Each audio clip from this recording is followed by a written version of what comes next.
Now, just as there are many different Qurans, there are many different Muslim beliefs about the preservation of the Quran. So, before we get started dismantling the dawah in 2021, I have a little challenge for our Muslim friends. 2 simple questions. First, when you say that the Quran has been perfectly preserved, what do you mean? Tell us exactly what you mean. Second, what evidence can you give us to show us that your claim is true? So, what do you mean when you say that the Quran has been perfectly preserved, and what's your evidence for your claim? Simple questions, right? One is a request for clarification, the other is a request for evidence.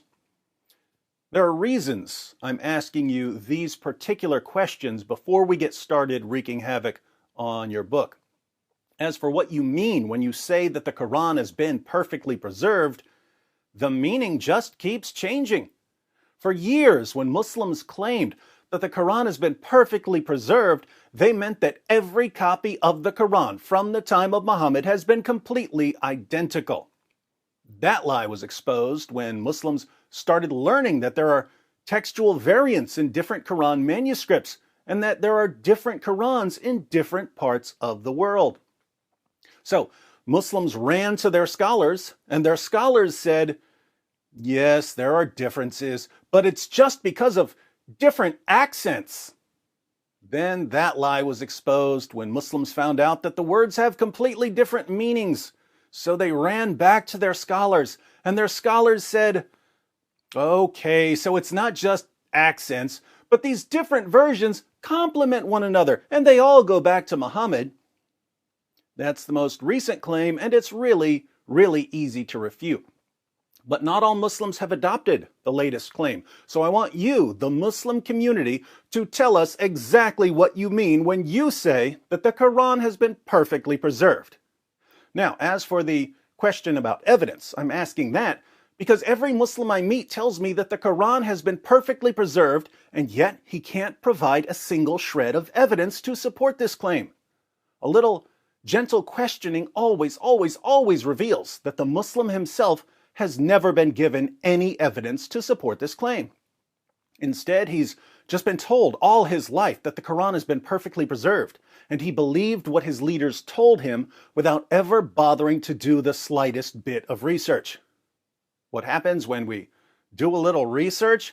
We find that, according to Muslim sources, entire chapters of the Quran were lost because Muhammad's companions were too lazy to recite them. Hundreds of verses were lost from other chapters because the only Muslims who had them memorized died in battle, or the only copy was eaten by a sheep. Muhammad's top reciters of the Quran couldn't even agree on which chapters were supposed to be in the Quran. Ibn Masud said that there are supposed to be 111 chapters in the Quran.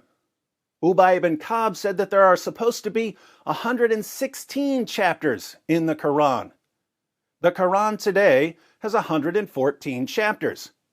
Uthman, the third of the rightly guided caliphs, had to burn piles of Qurans to cover up all the differences. And even now, different manuscripts of the Quran are filled with differences, and Muslims in different parts of the world use different Qurans. What are Muslims still saying in the comments section? Perfect preservation, right down to the letter. It's a miracle.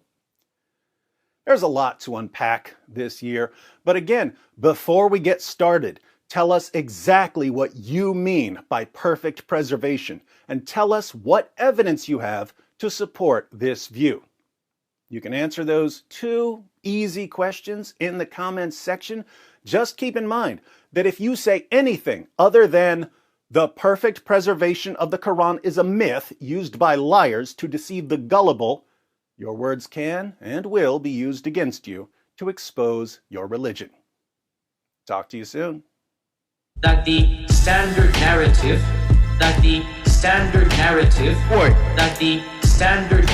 You'll finish has holes.